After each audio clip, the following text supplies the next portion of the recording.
ආයිබෝවන් යාළුවනේ මගේ YouTube channel එකට ඔයාලව ආදරයෙන් පිළිගන්නවා. දැන්ටමත් දන්නවනේ අපි මේ කොහෙද යන්නේ කියලා. චූටි මැණිකව ගෙදර තියලා යන්න බැරි නිසා චූටි මැණිකවත් අරගෙන අපි වෙසක් බලන්න මහ ගෙදර තමයි මේ යන්න හදන්නේ. මේ වෙසක් දවසට ඉස්සෙල්ලා දවස් තමයි අපි යන්න හදන්නේ. චූටි මැණිකේ ඩස්බින් කූඩේට දාලා පේන්නේ නැති වෙන කවර් එකකට දාගෙන හුලං වදින විදියට තියාගෙන තමයි අපි දෙන බස් එකේ යන්නේ. ඉතින් යාළුවනේ මගේ YouTube channel එක subscribe කරලා නැත්නම් subscribe කරලා එකතු වෙන්න කියලා ආදරෙන් මතක් කරනවා. මේ සෙනඟ වැඩියෙන් හිටිය නිසා වැඩි වීඩියෝ කරන්න හම්බුන්නේ නැහැ.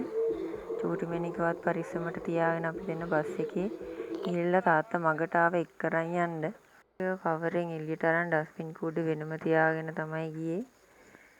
තාත්තත් එක්ක පොඩි කයියක් ගගහා ගියා අයියා. ඉතින් යාළුවනේ මේ වීඩියෝ එක අරගෙන එන්න පොඩ්ඩක් පරක්කු වුණේ අසනීප වෙලා හිටපු හින්දා. ඉතින් අපි මහ ගෙදර යන ගමන් පොල් අයිස්ක්‍රීම් එකකුත් කාලා පොඩ්ඩක් වෙලා ඉඳලා තමා ගෙදර ගියේ.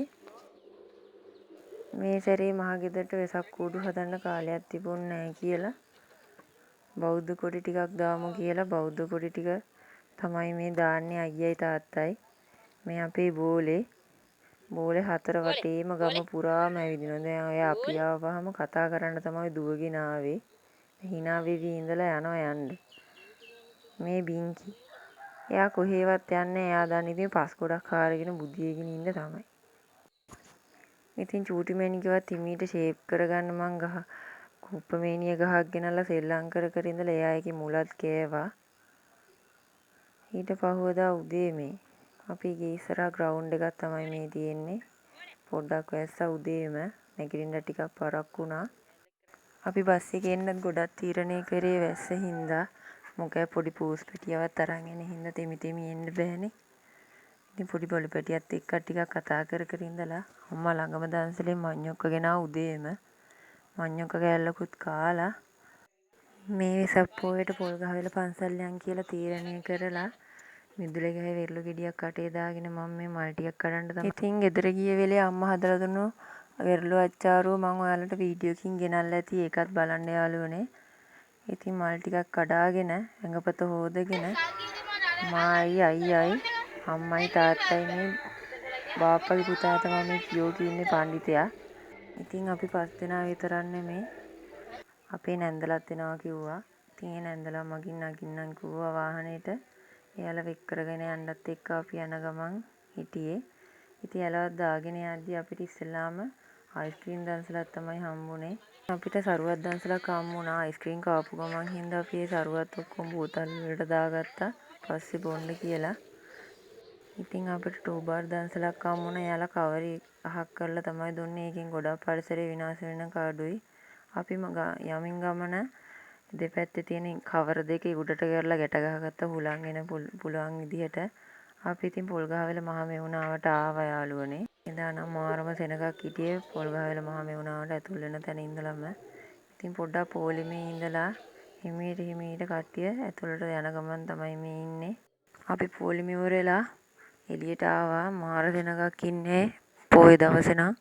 මේ මාලිගාව ඇතුළ නම් වීඩියෝ කරන්න දෙන්නේ නැහැ තහනම්. පොල්ගහවෙල පන්සලේ බොන්සයි පොට් තියෙනවා 100ක් විතර. ඒවා මාරම ලස්සන එකකට එකක් හරියම වෙනස්. මාරම නිර්මාණශීලීව තමයි මේවා නිර්මාණය කරලා තියෙන්නේ. මාරම ලස්සනයි.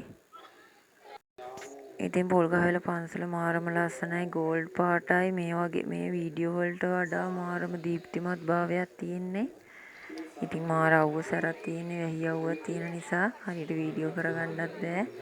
පොල්ගහවෙල පන්සල් ඇවිල්ලා නැත්තම් යාළුවනේ ඇවිල්ලා බලන්න මාරම ලස්සනයි. පොය දවසක නම් සෙනඟ වැඩි.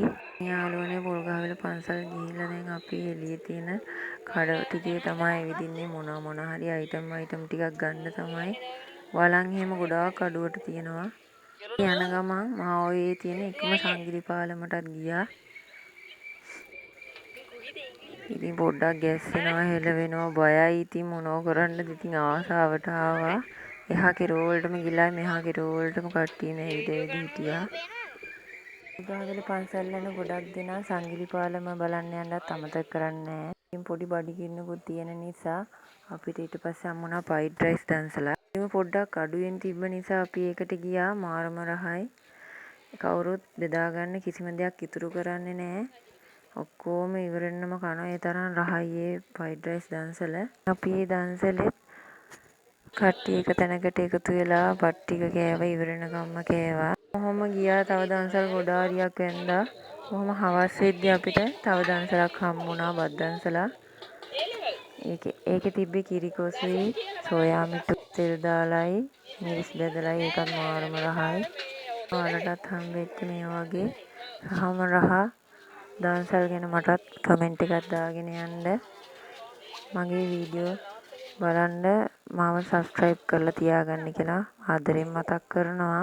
ගහවෙල ගිහිල්ලා එද්දි පොඩ්ඩක් රෑ වුණා. ඉතින් මේ මීරිගම ලෝලුවාගොඩ දම්රෝ එක්ස්පෝර්ට් ආයතනයේ තමා මේ වෙසක් කූඩු ටික ඉදිරිපත් කරන්නේ. මාරම ලස්සනයි. ආයතනය සම්පූර්ණ විදුලි බුබුලු වලින් සරසලා තිබ්බේ. ඒ හරිය හැමෝම වාහන නවත්තලා හැමෝම දම්රෝ එක දෙපැත්තේ තියෙන ඒ වෙසක් කූඩු ටික බලන්න අමතක කරේ නෑ. ලොරියෙන් බැහැලා කට්ටියම වෙසක් කූඩු බලන්න ගියා. මායියේ තමයි ඉස්සෙල්ලාම වාහනේට ආවේ. කොට දෙනියාගේ තොරණ බලාගෙන ඉඳි අපි දැක්ක එතන සර්කස් එකක් තියෙනවා. සර්කස් පැසිපියා. අපි ඉතින් සර්කස් එකත් බලන්න පොඩ්ඩක් අමතක කරේම නෑ. අපි කට්ටිය ඉතින් සර්කස් එක බලන්නත් මේ විදිහට ගියා. මේ සර්කස් පැසිපියා ඔයාලත් බලලා ඇති කියලා මම හිතනවා. ඉතින් එතකොට නම් ගොඩක් රෑ වුණා සර්කස් එක බලලා එළියට ආවහම. ඉතින් සර්කස් පැසිපියා බලපු හැමෝම කමෙන්ට් එකක් දාගෙන යන්න යාළුවනේ. නා තේරෙන්නේ නැහැ යාළුවගේ වැඩ බලුවාම. එයාලා ජීවිතෙත් ගැන හිතන්නේ නැතුව තමයි මේ දක්ෂතාවයන් පෙන්වන්නේ. ඉතින් කාලෙත් ඉක්මනට ගිහිල්ලා වීඩියෝ එකේ අවසානටත් ඇවිල්ලා තියෙන්නේ. මගේ YouTube channel එක subscribe කරලා නැති යාළුවෝ subscribe කරලා එකතු වෙන්න කියලා ආදරෙන් මතක් කරනවා. bell icon එකත් click කරලා ඉස්සරහට දාන වීඩියෝ බලන්න notification on කරගන්න කියලා ආදරෙන් මතක් කරනවා. ඉතින් මේ වීඩියෝ එක ගේන්න ගොඩක් පාරක් වුණේ අසනීප වෙලා හිටපු නිසා. ඉතින් වීඩියෝ එකේ කටහඬත් ගොඩක් වෙනස් වෙලා තියෙන්නේ. ඒකට සමාව ඉල්ලන ඔයාලගෙන්. ඉතින් තවත් වීඩියෝ එකක් අරන් එනකම් පරිස්සමින් ඉන්න. ඔයාලට තෙරුවන් සරණයි.